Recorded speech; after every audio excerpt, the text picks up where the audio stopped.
I need to head back to my hometown for a while. Can you watch over my house while I'm away? I asked Nancy, James' wife, with a bit of hesitation.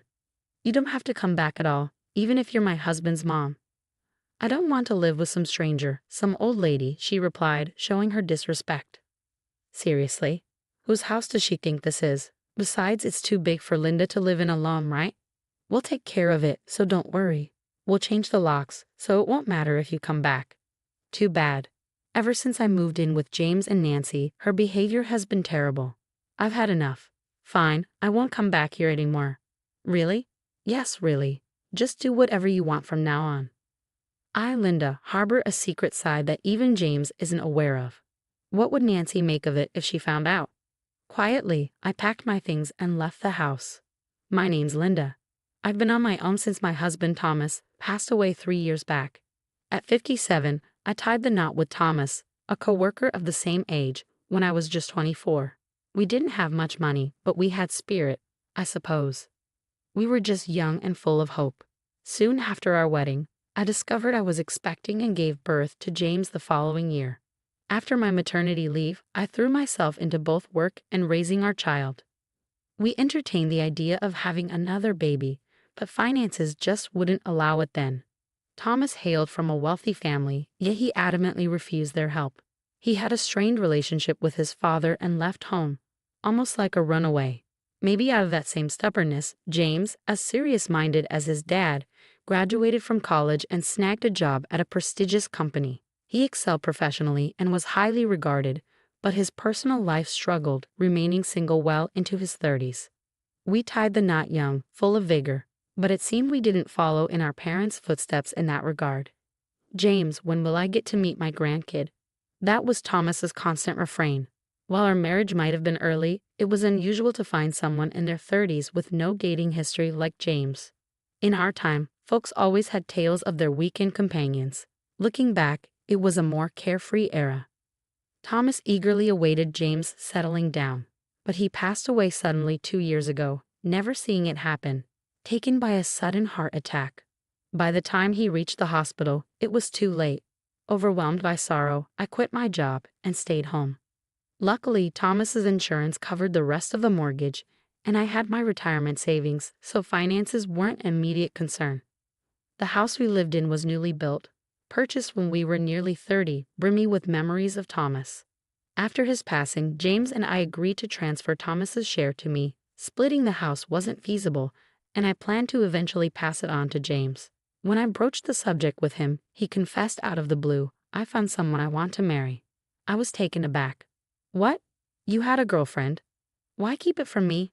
Dad was waiting all this time. I meant to tell you, but the right moment never seemed to come. Sorry. It was ironic that Thomas, who had eagerly awaited James's marriage, was no longer with us. The following weekend, James brought his partner to our house. "Mom, let me introduce you. This is Nancy. Nice to meet you." "I'm Nancy," she said, dressed flamboyantly and seeming quite mismatched for James, who had led a serious life until then. "Still," I remarked, "you seem cheerful and kind, don't you?" I trusted that if James chose her despite her appearance, her character must be decent. Nancy glanced around our home, scrutinizing everything. I felt a bit uneasy. "Is everything okay? You seem deep in thought," I asked Nancy. "Oh, nothing. Just taking it all in. So this is where James grew up. By the way, Mom, there's something else I'd like to discuss." James began. "What is it?" James proposed skipping the wedding ceremony and just registering the marriage. Since his one-bedroom apartment was too small, he asked if they could live with me. "I don't mind. But are you comfortable with that, Nancy?" I inquired, though secretly thrilled at the thought of not being alone in this big house since Thomas passed away. "Nancy, are you okay with staying here?" For a moment, Nancy seemed a tad displeased, but it passed quickly. Soon she smiled and replied, "Of course. I've always dreamed of living in a house rather than an apartment. See, Mom, Nancy agrees, so please, how could I refuse my dear James' request? Plus, I had my own worries about living alone.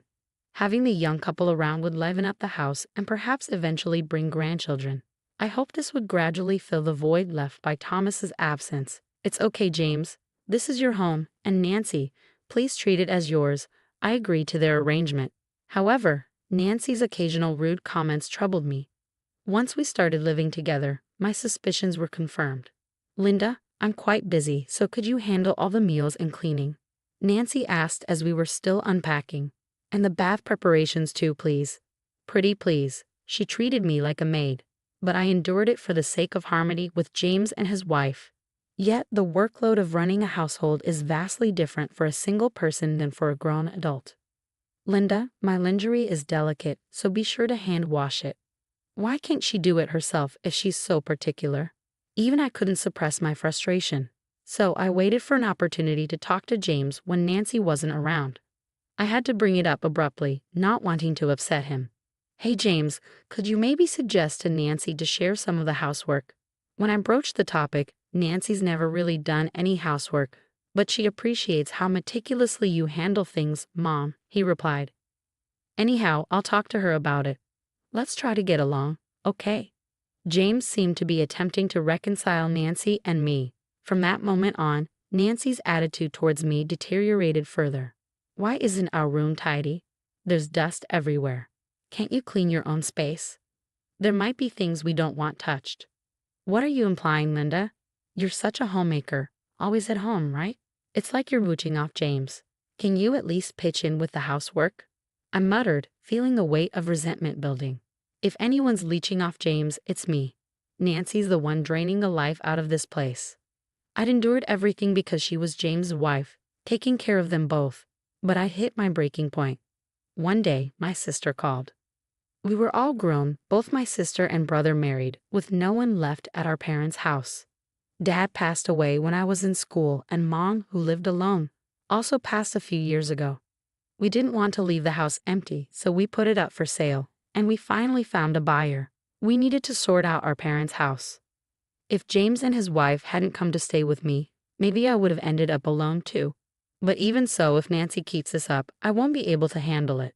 Maybe it's best to take a break. With James away on a business trip, I approached Nancy that night after she came out of the bath. Can we talk? I asked tentatively. If it's something annoying, I don't want to hear it, she replied lazily. I need to go back to my parents' house for a while. It might be for some time, so I need you to look after the house. And about the housework during that time? You're not expecting me to do it, are you? She snapped in annoyance. Seems like that's the plan. What do you think? I prodded for her reaction. This is your family home, right? You don't have to come back. I mean, it was nice that you did so much, but I hated living with some old lady who's practically a stranger. This is perfect. Nancy's rudeness, thinking James wasn't around, was blatant. Sure, it's a bit old-fashioned, but this house is too big for just you, right? We'll make use of it, so don't worry. Maybe we should change the locks then. You can't get in even if you come back, she added casually. I was stunned. I tolerated her behavior because she was James's wife, taking care of them both. But I'd reached my limit. Got it. I won't be coming back, so do as you please. Really? Are you serious? Yay. I returned to my room, packing not just for this trip, but to make it easier for the movers. As the time arrived and I slipped an envelope into my trunk, I knew it was something I couldn't leave behind. The next morning, loaded with luggage and memories, I departed from the house. En route to my parents' home, I arranged for movers to transport my belongings. They would be stored temporarily until I secured a new place. Strolling down the familiar path, I spotted my parents' house in the distance. Though vacant, it appeared fairly well kept thanks to my nearby sister's regular upkeep. Together with my sister and brother, we reminisced while meticulously tidying every corner of the house. Maintaining an empty house proved challenging, hence selling it seemed the most practical. Retrieving the envelope from my trunk, I dialed the real estate agent's number inscribed on it. With the utilities of the house disconnected, we lodged at a nearby hotel during the cleanup. On the third day of tidying, I returned to my hotel room, eager for a shower. My phone buzzed incessantly, but I ignored it, immersed in the water. Yet the persistent calls drew my attention. Reviewing the call history, I noticed all the missed calls were from Nancy's phone. Glancing at the screen, yet another call from Nancy flashed. Hey, what's up? Why the constant calls? Despite knowing the reason, I intentionally adopted a particular tone. So the movers whisked away all your stuff yesterday, but you're not seriously considering leaving for good, are you? What do you mean? Weren't you the one who said, don't come back? Or have you conveniently forgotten? I retorted with a touch of mischief. You old hag, Linda. You're our maid, so come back right now. Being told to get out and then come back was rather self-serving. Sorry, but I'll pass. Perhaps boiling with rage, Nancy even referred to me as a maid. Oh, I forgot to mention. I'm planning to rent out that house, and I've already contacted a real estate agent. So Nancy, you'll need to find a new place soon. What do you mean? We're living here. You can't just do that. Nancy's voice quivered, perhaps in bewilderment. I own that house. Like you said, it's too big for one person. I've been contemplating renting it out for some time to boost my income. Unless you and James want to become tenants, that's fine by me. You greedy old woman. Are you that desperate for money? Nancy seemed to have misunderstood. But I'm not strapped for cash. Fortunately, I have other properties. They generate income for me, so I'm financially secure. I just saw this as an opportunity to straighten things out. The envelope I brought from the house contained the deeds to my properties. Thomas had left them to me in case of emergencies. Initially belonging to Thomas's father, they were passed down to Thomas when his parents passed away. Thomas hadn't informed me about this, and I only discovered these assets through his will penned before his demise. I had intended to gradually reveal this to James over time, but Nancy's arrival as his wife completely deterred me. Then make arrangements for us to stay here. You're the landlord, right? Nancy's voice echoed with anguish. That's why I said if you two pay rent, there shouldn't be an issue, right? That's enough.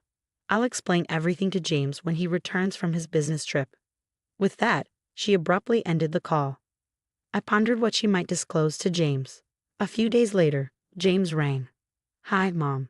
You vacated the house, and now you're asking us to leave too. But isn't this our family home?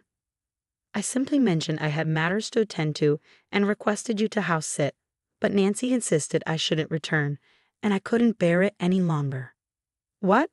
What are we supposed to do? I informed Nancy about my plan to rent out the place, so all you need to do is pay rent if that's feasible. Following my statement, James fell silent.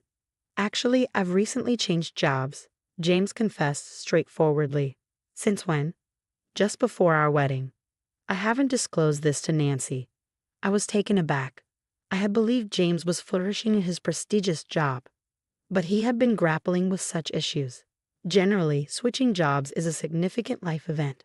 Shouldn't you inform your partner about your intentions to marry first? Why keep her in the dark? I was apprehensive, he admitted. He revealed that when they started dating, Nancy was pleased to hear he worked at a top company. With limited dating experience until his 30s, James lacked the courage to divulge the truth to the first person he considered marrying. I'm now working at a startup I established with some college buddies, and it seems we're on the brink of success. Mom, please lend me your support. James, devoid of siblings, sought my assistance. I wanted to offer my support, but James needed to take responsibility as an adult and a spouse. Life would only become more challenging if he didn't come clean and seek understanding from his partner. James, you're capable of sorting out your own affairs. Once you've done that, I'll assist as much as I can as your parent. Understand? After delivering that message, I ended the call, feeling a bit too stern. I resolved to have a conversation with both of them. A week after returning to my family home and completing the clearing out, I commended my sister and brother on their efforts. Well done. Let's plan to meet up again when we have more time, I suggested, intending to return home for the time being. Ah, Linda, welcome back. I've been expecting you, Nancy greeted me in a sugary tone as I arrived home. Notice you didn't change the locks. Change your mind. I retorted with a touch of sarcasm. Where's James? He's here, isn't he? James emerged from the back, looking visibly drained. Did you talk to Nancy properly? I inquired, to which Nancy appeared clueless. It seems you haven't told her, James admitted, disclosing that he had left his job to start a venture business with a friend. What? Is that all? I agreed to marry you because you were a promising employee at a top company. If not for that, I wouldn't have bothered with a gloomy guy like you, James. Nancy unexpectedly revealed her true feelings. So that's how Nancy truly feels. In that case, we have no choice but to end this. James sighed as he spoke. I thought we were getting along well with Mom. But Nancy, you were just using her as a replacement housekeeper. This old hag, she's only good for housework, right? What's wrong with that? Nancy crudely remarked. How could you speak to Mom like that? Can't you just leave? I don't even want to see your face anymore. I don't need this either. You deceived me, remember? I'll take legal action against you. With that, Nancy stormed out of the house. Are you sure this is the right decision? It's okay. Nancy never really cared for me from the beginning, James remarked. Yet his demeanor betrayed the bitterness of a man who felt betrayed. Subsequently, James and Nancy finalized their divorce. Nancy accused James of withholding information about his job change and sought alimony, alleging deception. However, it emerged that Nancy had quit her job and was engaging in secret rendezvous with a lover during the day. This led to a settlement where both parties shared the pain. I wanted some recompense for the verbal abuse and being treated like a maid, but I didn't want to stir up trouble, so I let it slide. I heard Nancy rushed back to her parents' house in tears, only to be scolded by them for her calculated marriage and divorce. They refused to let her return. Apparently, her parents were sensible folks. I also learned that Nancy had a strained relationship with them. In the end, Nancy, unwelcome at home, is scraping by, hopping from one part-time job to another. Maybe I just have a poor judgment of character, but I think I'm done with marriage. It's just too much hassle, James remarked, half in jest, half seriously. As planned, we rented out the original house, and James and I are now living separately. However, I found a suitable property among the inherited real estate, so we're using it as our respective residences. Some might call it extravagant, but I opted to sell off some of the properties and invest in James' business. I chose to believe in James's sincere plea to dedicate himself to his venture. Perhaps his marriage will have to wait until his business finds stability. As his mother, all I can do is hope he encounters the right person when the time is right.